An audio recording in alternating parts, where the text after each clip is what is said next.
How did the Vajrayana teachings, the Secret Mantrayana, thrive in the world?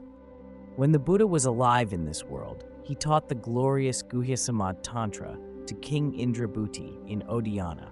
In front of the Shri Dhanyakataka Stupa in southern India, he taught reciting the names of Manjushri and the Kalachakra Tantra to an incredible gathering of beings, including the Shambhala King Suchandra.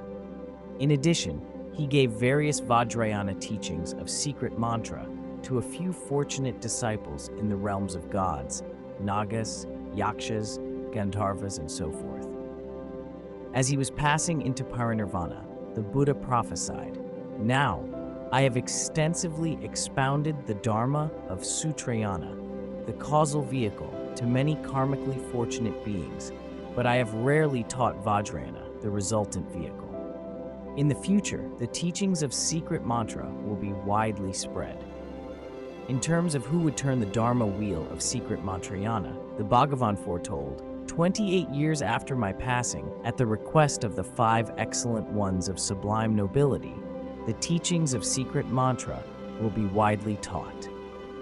The Buddha also prophesied the place the teachings would be taught. The 5 excellent ones of sublime nobility will spread the tantric teachings at Mount Malaya in Sri Lanka. He also prophesied that 8 years after my passing, Oddiyana Rinpoche lake-born Vajra will be born into this world and propagate Vajrayana even more extensively than myself. As predicted, Oddiyana Padmasambhava was born into our world in the milky lake of Oddiyana, which is identified by many scholars today to be in present-day Pakistan. In addition, the sutra requested by the Immaculate Goddess also clearly prophesied, "The Dharma will spread from north to north and flourish in the northern territory of the land of snows." Some prophecy also says that the Dharma will flourish to the south in the southern territory. Today, it is true that the Buddha Dharma is essentially flourishing in Sri Lanka and the land of Tibet. In Sri Lanka, the doctrines of the common vehicles flourish, while in the land of Tibet, the Mahayana teachings of secret mantra are widely spread. Moreover, the Buddha also prophesied in the sutras the appearance of many learned and accomplished masters. For example, he had predicted that many great masters, such as Nagarjuna, Saraha, and others, would appear in India. There are also prophecies that several Dharma kings would successively appear in the snowland of Tibet. Not only that, Padmasambhava of the old school Nyingmapa, Lamat Tsongkhapa of the new school of Gelugpa, Jetsun Milarepa of the Kagyu, and lineage masters of the Sakya school were all prophesied in the Buddhist scriptures. Reflecting on all these prophecies, it can be realized that our root teacher, Buddha Shakyamuni, is truly extraordinary. Nowadays in this world, there are many scientists who tirelessly engage in scientific research. They have conducted extensive research, are currently engaged in research, and will continue to carry out more in the future. However, how many of them could omnisciently understand all truths of the world and teach the essential points of reality, like our root teacher Buddha Shakyamuni? In a word, according to the prophecy of the omniscient Buddha, who possessed miraculous power and great compassion, the secret Mantrayana teachings will gradually become prevalent in many regions. Within the teachings of secret mantra, there are the 3 outer classes of Tantra and 3 inner classes of Tantra, each of which has a rich history of how it has been disseminated. However, since the others are not the subject you have requested this time, I will not elaborate on their history. Here, I will focus on how the Great Perfection, or Dzogchen, has been brought into this world and flourished. So how have the Great Perfection doctrines been spread? Initially, the source of all Buddhas, the primordial Buddha, Dharmakaya Samantadra, demonstrated the perfect, complete, and unsurpassable enlightenment. Then, by the unobstructed power of his blessing, the 3 supremes or 3 regents naturally emerged.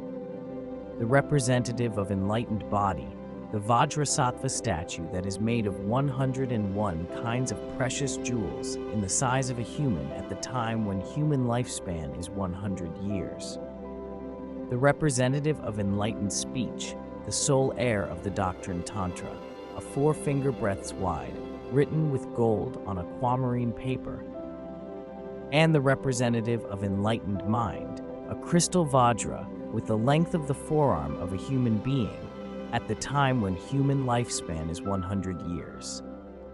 These three are called the Three Supremes, or Three Regents of Buddhism. In whichever realm these three appear, sentient beings will enjoy peace and happiness free from suffering. Also, in that realm, the Vajrayana doctrines of secret mantra will naturally flourish, and many sentient beings will naturally accomplish spiritual attainment with no great efforts required. With the blessing of the Three Supremes, the 12 founding teachers of Dzogchen had already appeared in different places or realms in succession. When the Three Supremes naturally emerged in the realm of Akanishta by the unobstructed power of his mind, Buddha Samantabhadra transmitted the teachings of the Great Perfection to the 5 Buddhas of the 5 families, who are actually his own self-manifestation, in the way of the direct mind transmission of the Buddhas. In the pure Sambhogakaya field of Akanishta, this self-occurring Tantra, sole heir of the doctrine Tantra, descended into the palm of Vajrasattva. Thereby, the doctrine of the Great Perfection became prevalent in the realms of gods, humans, nagas, and so forth. In the Nirmanakaya realm, this self-occurring Tantra has been existing in the space above Bodh Gaya, always proclaiming itself, and will remain in space there for many years to come. As long as it remains there, the Great Perfection doctrine will not vanish and will continue to flourish evermore. Anyone who practices it will achieve accomplishment and attain extraordinary states of enlightenment. Other than this text, the representatives of enlightened body and mind are present in different worlds as well for the benefit of sentient beings there. With the blessing of the sole heir of the doctrine Tantra, the first human Dzogchen master, Garab Dorje, was conceived without a father and was born in Oddiyana, west of India. He arrived instantly in Akanistha in the presence of Vajrasattva. From Vajrasattva, he received the entire 6,400,000 stanzas of the Great Perfection and all the Dzogchen empowerments, such as the Royal Vase empowerment, as well as all the practice guidance and pith instructions. Garab Dorje had memorized all 6,400,000 stanzas by heart and compiled them into the doctrines of the Great Perfection. When Garab Dorje turned the wheel of Dharma, there was a learned Buddhist scholar in India called Manjushri Mitra, or Jampal Shenyan in Tibetan, who was perfectly versed in the 10 sciences. He heard that Garab Dorje had claimed that the karmic law of cause and effect did not exist, so he decided to debate with the master. He found Garab Dorje, but even when he had exhausted his storehouse of knowledge, either that of the basic or advanced vehicle, he still could not defeat Garab Dorje.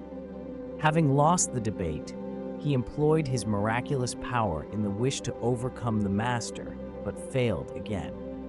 Realizing that he was wrong and feeling ashamed, he begged Garab Dorje for forgiveness and followed him as a disciple. From the master Garab Dorje, he received the Great Perfection doctrine in its entirety.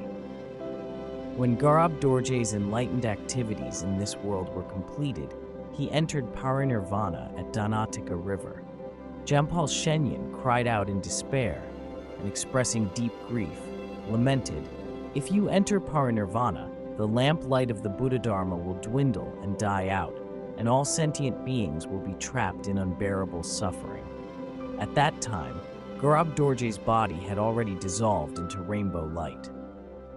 However, being moved by his disciples' cry, in the clear sky in a mist of rainbow light, Garab Dorje's right hand and forearm reappeared, in which was a small golden casket containing the teaching of the 3 vital statements that strike the crucial point. Gurab Dorje handed this last teaching to Jampal Shenyan. Later, Jampal Shenyan compiled the 6,400,000 stanzas received from Gurab Dorje into three categories: the outer category of mind, the inner category of space, and the secret category of pith instructions. Afterward, Jampal Shenyan turned the wheel of Dharma for humans and non-human spirits in the great Sosaling charnel ground. At that time, there was a master named Sri Singha in a place called Auspicious Gate. He had attained all 8 common spiritual accomplishments and was a great erudite who was versed in the 18 sciences. Once, Avalokiteshvara appeared and prophesied to him, "Noble son, your root guru in many lifetimes now lives at Sosaling charnel ground in India. Go and find him." Then, through his miraculous power, Sri Singha flew in space about a foot high above the ground and reached Sosaling in India in only 7 days. He met Jampal Shenyan, followed him, and received all his teachings without exception. Finally, Jampal Shenyan passed into parinirvana by transforming his body into a beam of rainbow light and disappeared. Seeing this, Sri Singha wept in distress and prayed to his teacher. Then, from the sky, descended Jampal Shenyan's last instruction, 6 meditative experiences. Just by chanting it, Sri Singha's mind became non-dual with the wisdom of his guru.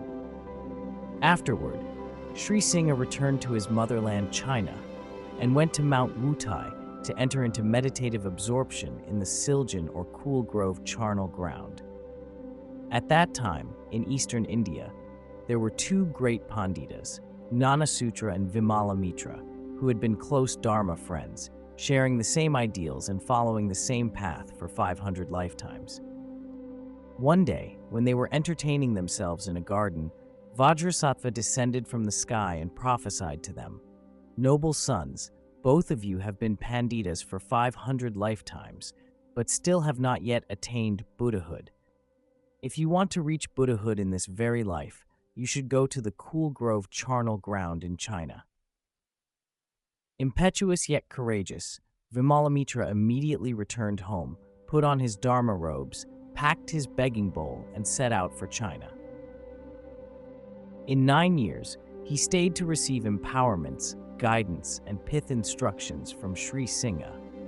Having followed his teacher for 9 years and received the teaching fully, he went back to India. Only then did Gnanasutra travel to find Sri Singha in China, where he spent 21 years together with the master, receiving even more superior empowerments, guidance, and pith instructions than Vimalamitra did. When Sri Singha lived in the Cool Grove charnel ground in China, Padmasambhava and the great translator Vairotsana also came to rely on him and received the great perfection teachings from him. At the time when Sri Singha passed into parinirvana, he gave his last instruction, nailing down the 7 points, to Gnanasutra, through which the wisdom minds of Gnanasutra and Sri Singha became non-dual. Later, when Gnanasutra passed into parinirvana, his body transformed into a mass of light from which his final teaching, the 4 modes of placement, descended to Vimalamitra. All the above-mentioned great human masters vanished into light and disappeared at their parinirvana, except 2 of them. One is Orjin Rinpoche, Padmasambhava. He has never entered parinirvana, but lives as a king of Rakshasas in Chamaradvipa, the Ngayab continent. The other is Vimalamitra. He remains at Mount Wutai in China without abandoning his fleshly body, and manifests a real emanation in the land of Tibet once every 100 years. Meanwhile, Vimalamitra keeps sending emanations to this world unceasingly. In 1987, along with tens of thousands of Tibetans, I made a pilgrimage to Mount Wutai and paid homage to Vimalamitra. During our stay, some people saw Vimalamitra and Manjushri in the sky. There were also people who saw lions, rainbows, magnificent images of people and birds, or many other incredibly auspicious signs. Even today, people who make a pilgrimage to Mount Wutai continue to see such kinds of auspicious signs. In a later time, Vimalamitra emanated an illusory body from his primordial wisdom in front of Chetsen Sengye Wangchuk in Tibet and bestowed upon him his entire empowerments, guidance, and pith instructions. Once when Chetsen Sengye Wangchuk was making a tsok offering among 100,000 dakinis, his physical body dissolved into a light sphere. Then all the dakinis began to pray to him, and following that, he bestowed upon them the great Chetsen's heart essence of Chetsen in 3 sections, and then passed into parinirvana. Thus far, great Dzogchen masters appeared in the world one after another, and along with that, there also emerged a great number of practitioners who followed them to practice Dzogchen and attained rainbow body. For example, it is well known that 100,000 practitioners accomplished rainbow body in the same period of time at the Kathok Monastery in Kham. Even to this day, practitioners who accomplish the inconceivable rainbow body, a state of accomplishment where the body transforms into rainbow or dissolves into light, are emerging constantly from time to time. For instance, there was an old layman from Yidlong in Dege named Sogyal, Sonam Nemgyal, who had accomplished the rainbow body through practicing the great perfection. I guess most of you know his story, right? His Holiness Dujom Rinpoche's The Nyingma School of Tibetan Buddhism, its fundamentals and history, mentions him. The place where my Buddhist institute is located today is a mountain hermitage where Kyabji Dujom Rinpoche's predecessor, Dujom Lingpa, and his disciples resided most of the time. It was in this place 13 disciples of Dujom Lingpa accomplished rainbow bodies at the same time.